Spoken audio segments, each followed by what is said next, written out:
The Cosmic Snare. That, by Milton Lesser. B's. Subspace was a vast nothingness used for instantaneous travel between stellar worlds. It was uncharted, and, Liddell knew, a death trap. Liddell stared expectantly at the blank screen of the transfer unit. It had been blank ever since he had arrived with his wife at the doorway, enigmatically, mysteriously, sometimes frighteningly blank. "See anything?" Linda asked. Liddell's wife of 1 month was a tall but trimly built girl in the uniform of the transfer service. She leaned anxiously over Liddell's shoulder now as he peered at the dazzling white screen. "Not yet," he said, licking his lips. "It was just a hunch anyway." "What was just a hunch, darling?" "That we'd see anything now." "But you said—" "I know what I said, Linda. That we'd had enough time to get used to this transfer station. That we'd read all the instructions and advice left by our predecessor. That we'd—" "Then where's our first customer?" Linda demanded with a pout. Liddell grinned and craned his neck to peck a kiss at his young wife's cheek. "Don't tell me you're lonely already," he gasped, feigning amazement. "No, but—" Suddenly the lines of Liddell's gaunt face went serious. "The lighthouse keepers of last century had nothing on us," he said. Linda nodded. "They were practically in the middle of things by comparison. That's one thing I can't exactly get straight, sweetheart. Exactly where we are, I mean." Liddell shrugged and offered an expansive gesture, which was meant to take in the round globe of their living quarters and the transfer unit. "We're nowhere," he said. "Or we're everywhere. It depends on what subspace school you belong to. You see, subspace is either utterly nowhere, existing below the normal endless but finite self-contained space-time continuity, or else it is potentially everywhere, existing just below the warp and woof of space-time on 1,000,000 worlds. Never mind, Lid," Linda grinned. "Once you get started on something like that, you'd keep a gal up all night." "Sleepy?" "A little. That is, as you would say, if there was such a thing as night here. But there's nothing outside the globe, nothing but that featureless greyness. It doesn't even swirl. If it just swirled a little, like smoke, that would be something. But it doesn't even do that." "Subspace," Liddell offered. "Absolute nothingness. It's funny, you always picture nothingness as being black, but it's not. It's grey. Plain, featureless, changeless grey." "Brother," Linda said, "can I ever see why they only take husband-wife teams in the transfer service?" "I'll bite. Why?" "Because a man alone could go off his rocker thinking the things you think. He needs a girl around." "Does he?" Liddell asked, then waited until Linda had begun to pout before he whirled around and took her in his arms, his back to the blank transfer screen. "Lid," Linda said. "Ah, Lid, too." But all at once she stiffened in his arms. He could feel her hands against his chest, trying to thrust him away. Her mouth was open, but she couldn't speak. With one hand she managed to point. At the surface of the transfer screen. "We're going to have company," Linda finally said. "Sakes 2, K's 2, follow I eats 2, stow 2, present, he, I, is bidder of verse 2, a bidder." Linda was in the galley, whipping up a quick meal. Aside from its complete necessity in making the switch over from normal space to subspace and back again, that was one of the functions of the transfer unit. Since many of the outworld colonies still depended entirely on food concentrates and vita shots, a final home-cooked meal would be much appreciated by the traveller through subspace. "Scared?" Liddell called over his shoulder. "You mean that they won't like my food?" "No, I mean with our first customer." "I'm too busy with southern fried chicken to be scared." "Funny, isn't it?" Liddell mused. 50 years ago, if you asked a science writer to whip you up a piece about subspace, what would he have said? "Oh, something about a silver-hulled space liner shimmering into normal space." Liddell nodded. "Well, they had the shimmering part right, anyway. But it wouldn't have been a spaceship." "It wouldn't have been a spaceship," Linda agreed. "Because there's no necessity to breathe or to carry out any of the normal biological functions in subspace. There isn't any heat in subspace, and there isn't any cold. There is only nothingness, and nothingness can have absolutely no effect on an organism. In short, my fried chicken is going to burn if I keep listening to you." "No spaceships, just people, shimmering in and out and spanning the chasm of light years instantly." "Have you any data on our visitors yet?" "Not visitors, just one traveller." "What does the screen say, Lid?" Liddell read what was there before him for the third time. Single man, Luna, outbound. Destination. It doesn't say. Weight 190. The... But we don't collect his fare, so why the business about his weight? Didn't you read the instructions, hun?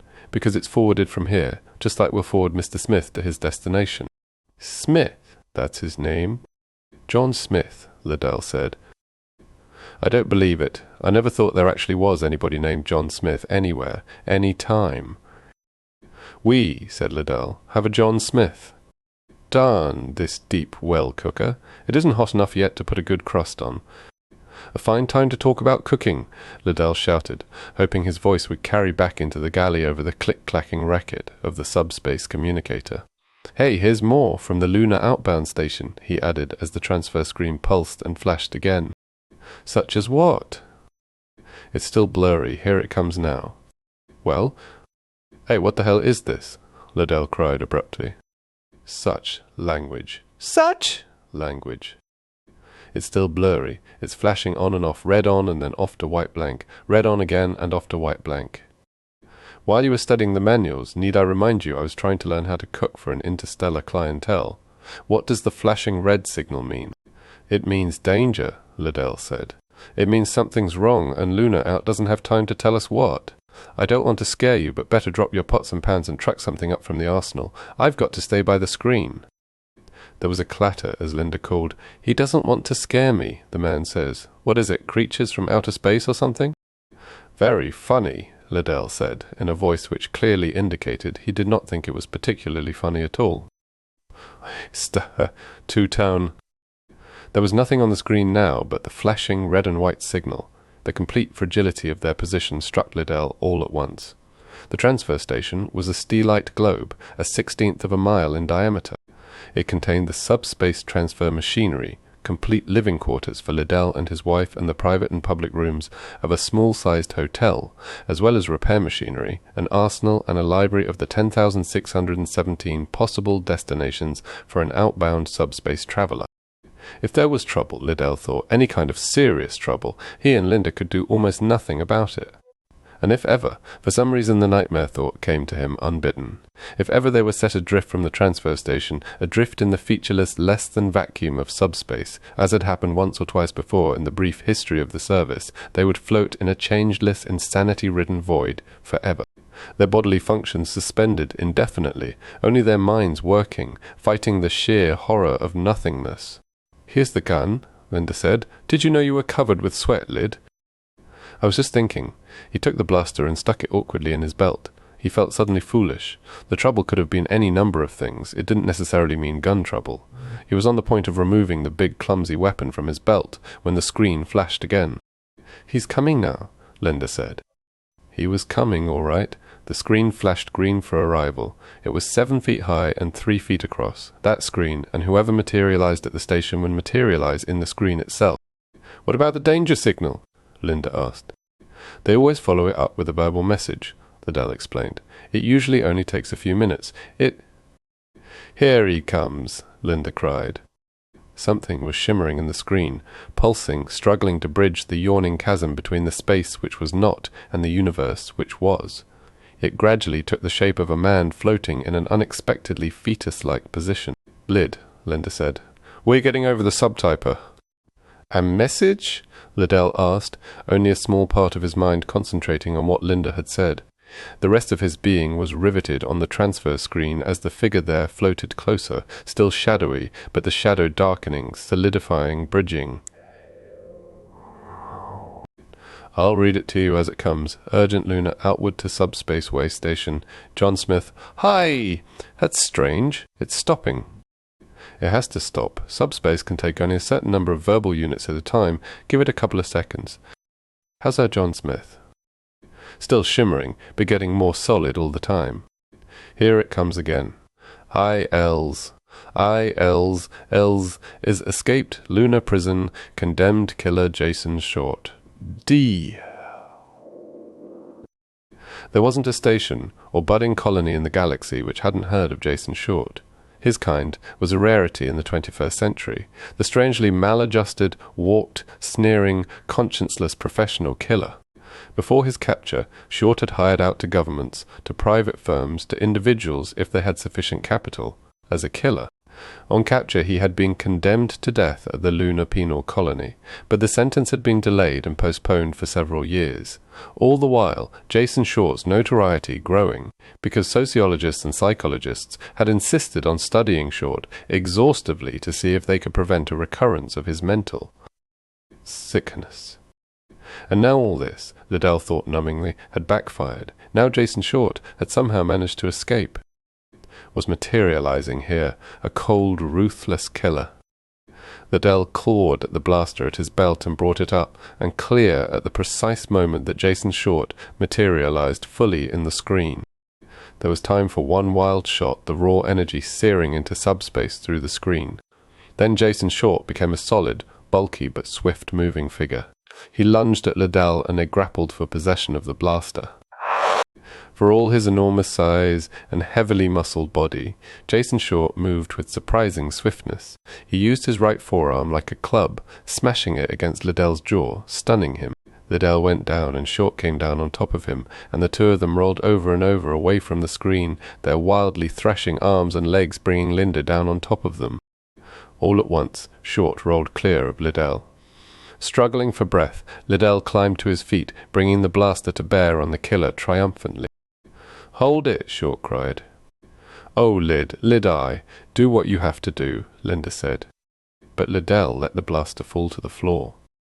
For standing in front of him, waiting insolently, Jason Short had circled his arm about Linda's neck and was holding her in front of him as a shield. In his free hand, Short held a knife, the point barely touching the edge of Linda's ribcage. "Why," said Short in a pleasant voice, "don't we talk about where you're going to send me?" "So-ish. Later, Jason Short said, "I see they flashed a danger signal from Luna out. How do I know you won't do the same?" Liddell had never seen a killer's eyes before, but did not have to be told that Short's were killer's eyes. "You don't," Liddell said. "You don't know at all." "Oh, K-Pow, have it your way. I guess I made a mistake at Luna out. I guess I should have killed them. Do you think it matters to me? Do you think it could possibly matter how many I kill now?" Liddell said nothing. Short licked his lips and studied Liddell's blaster, which he had retrieved while still holding Linda as a shield. "Are you going to kill us?" Linda said. "Lady, I'm not even thinking about it. But—" "You're not?" "Yet. The important thing is, where am I going? Is there some way I can go off from here without you knowing where, or without these machines of yours recording it?" "The machines record nothing," Liddell said. "It's all up to us." "Then all I have to do is kill you, and there'll be no way for them to trace me." "Is that what you're saying, you sap?" "That's what I'm saying," Liddell admitted. Linda gave him a startled look, but said nothing. "There must be a catch to it somewhere," Short protested. He almost sounded indignant. "There's a catch," Liddell said.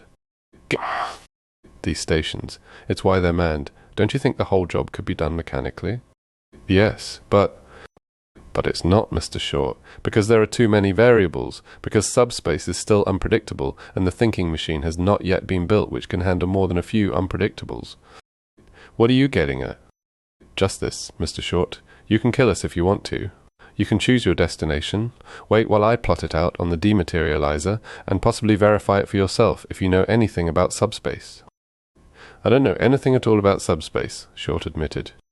"But," Liddell went on, "you'd be gambling and gambling badly with the unpredictability factor. One subspace transfer out of 2, according to statistics, is not routine. Oh, not essentially dangerous as long as there's someone at the transfer unit station to correct any inconsistencies in transfer as they arise. But if there's no one, you'll float in subspace forever, not going hungry, not going thirsty, not growing older, but slowly going crazy with changelessness." "So, I can't kill you?" "Suit yourself. We'll get to that later," Short said. "Now, about where I can go, you got any ideas?"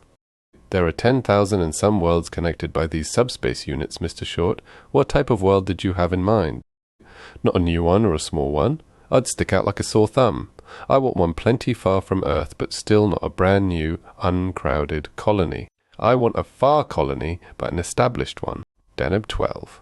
Liddell said in a very business-like voice. "You couldn't possibly do better than Deneb 12. At the last census it had a population of over 100 million, but is more than 600 light-years from Earth, the 12th planet of a system in which 7, 9, 10, 11, 12, and 14 are inhabited or habitable." All right, cut all the details. How do I know you're telling the truth about Deneb 12? You don't, but you can always check it in our library. If you say I can check it, then I don't have to. I believe you. But unfortunately, I know nothing about subspace. Liddell shrugged. "Okay. But you're not going to trick me," Short said. "I didn't say I would. I'm saying I know you're not." Again, Liddell shrugged. "You want to know why?" "I'm listening," Liddell said. "Because I'm going to take your wife with me, that's why. When we land on Deneb 12, I'll let her go." "You can't take her," Liddell said. "Can't I? Want to get started now, Liddell?" Short asked, waving the blaster. "I'm ready to get started, if you are." Shh. Liddell stared mutely at his wife. Linda's face was drawn and white, and for several moments no one spoke. Then Linda said, "You better do whatever he says, Lid." "You know something," Short said, laughing. "You'd better." Without a word, Liddell stalked toward the dematerializer. "Sooner or later they're going to catch you, Short," Liddell said an hour later. "Why don't you give yourself up now and get it over with?" "Don't make me laugh.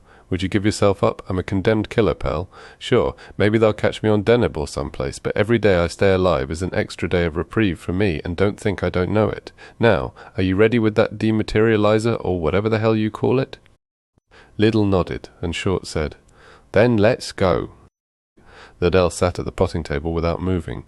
For a moment he stared defiantly at Short, but the escaped killer got up and placed a hand impersonally on Linda's shoulder. He closed the fingers, and Linda's face went chalk white. He looked at Liddell, challenging him with his eyes. "Better do what he says, Lid," Linda told her husband. Liddell sat there and didn't answer. Linda turned to Short and said, "Let me talk to him for a minute." Short shrugged and released her. She came over to Liddell and bent close to him and said, "Listen to me, darling. Do everything he says."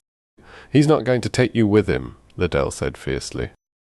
"You've plotted his subspace pattern. He could take a chance and kill us both and try the transfer mechanism himself. You forget, he has absolutely nothing to lose."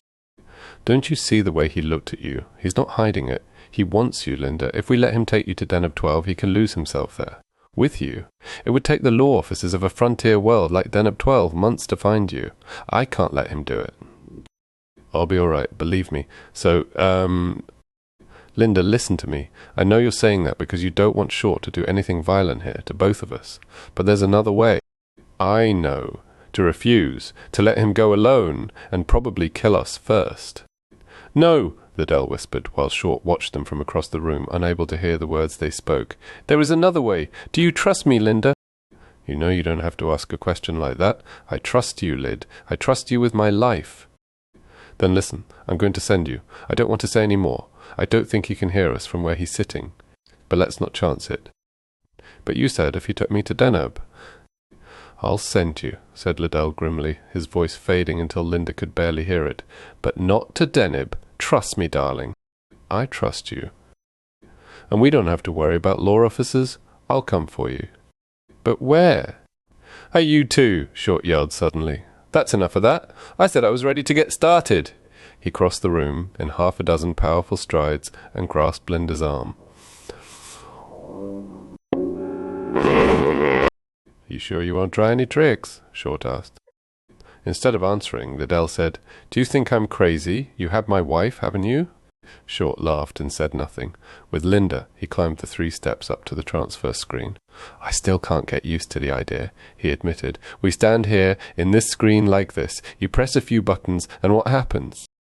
We go sailing off into subspace, and the next thing we know, we're materializing on Deneb 12. It's like magic."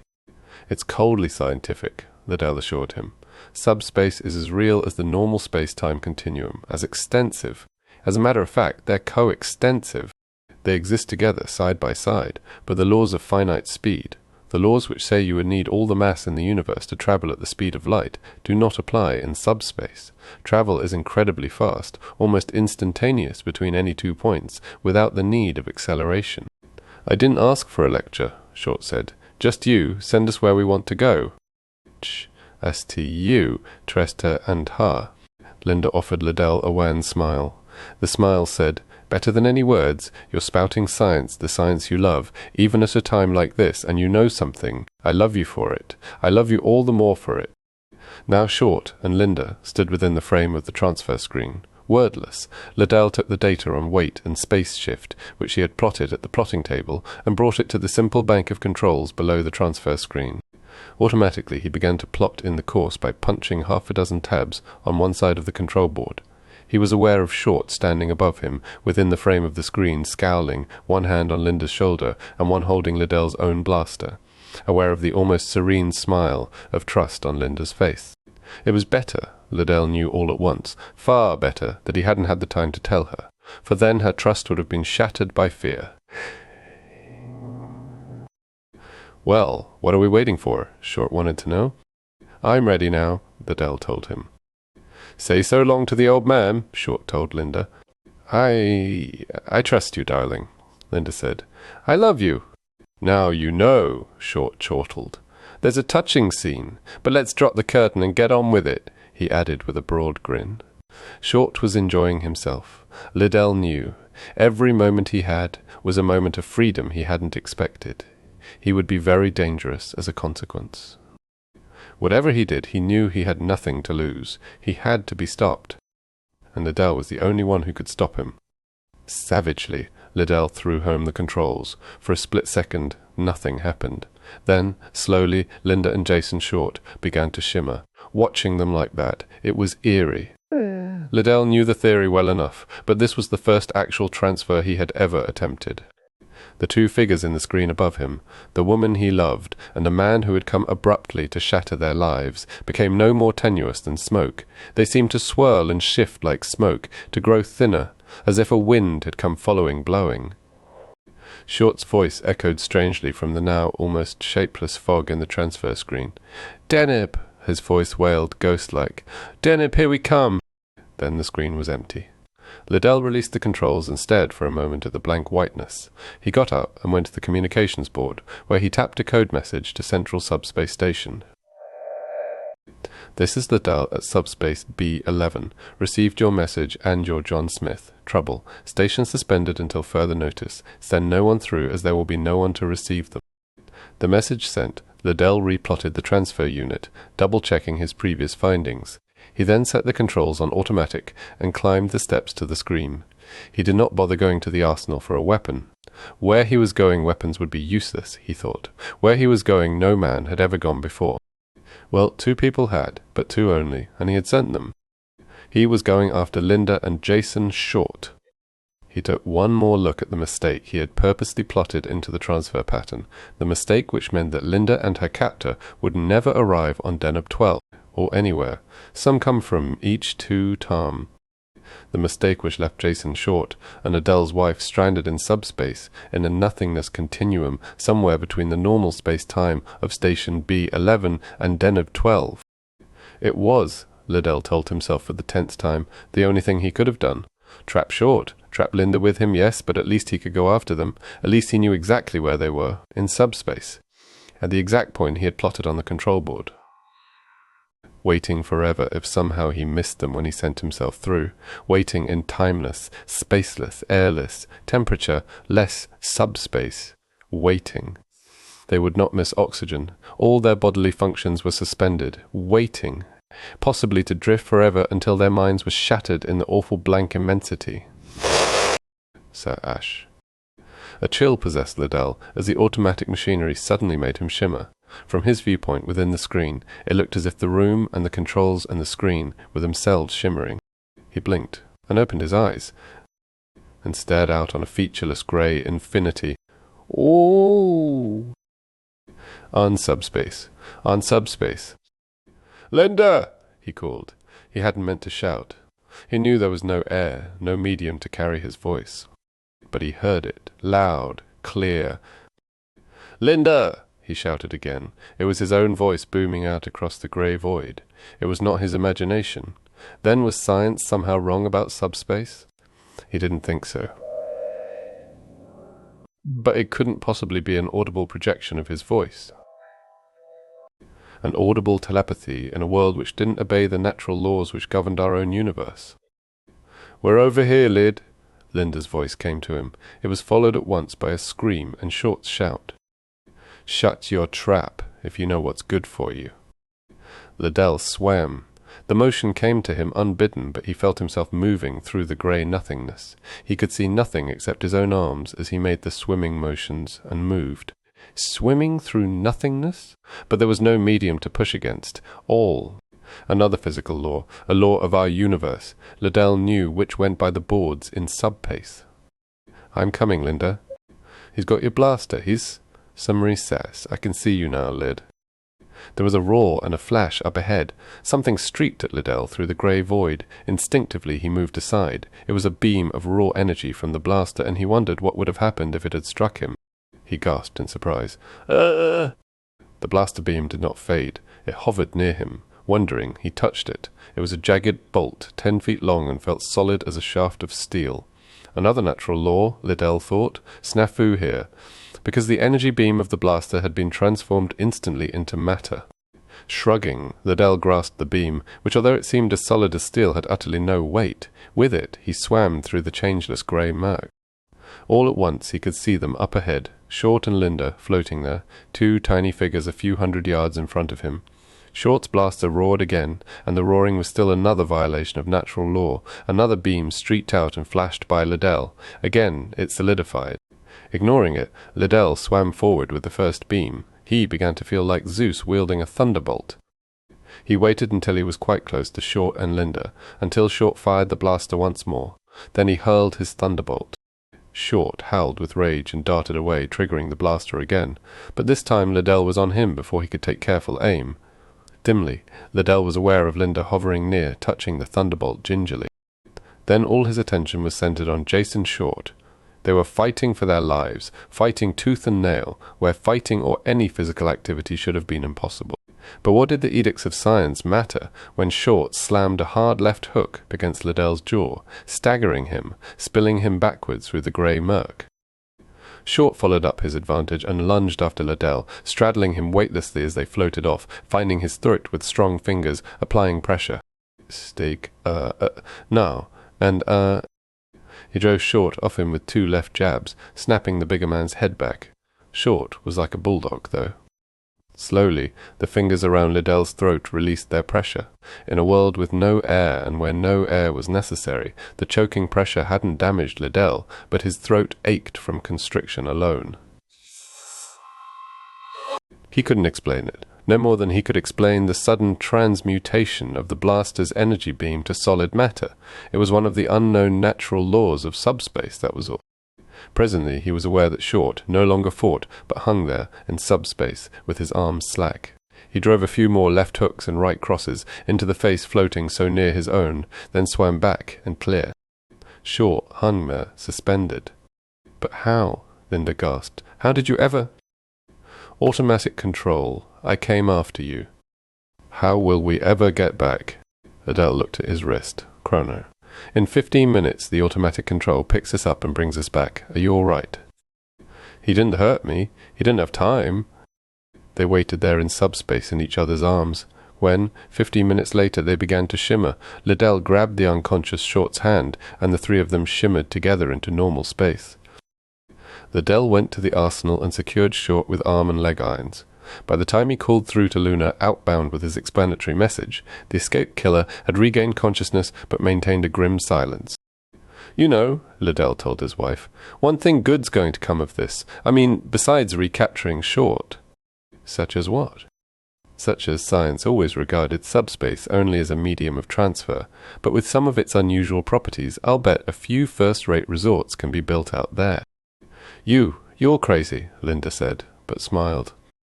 "And what's more—" "Let me finish for you, darling. What's more, if they're going to build any resorts out there, you're the man to build them, right?" "Right," said Liddell before he kissed her. Thanks for listening to The Cosmic Snare by Milton Lesser.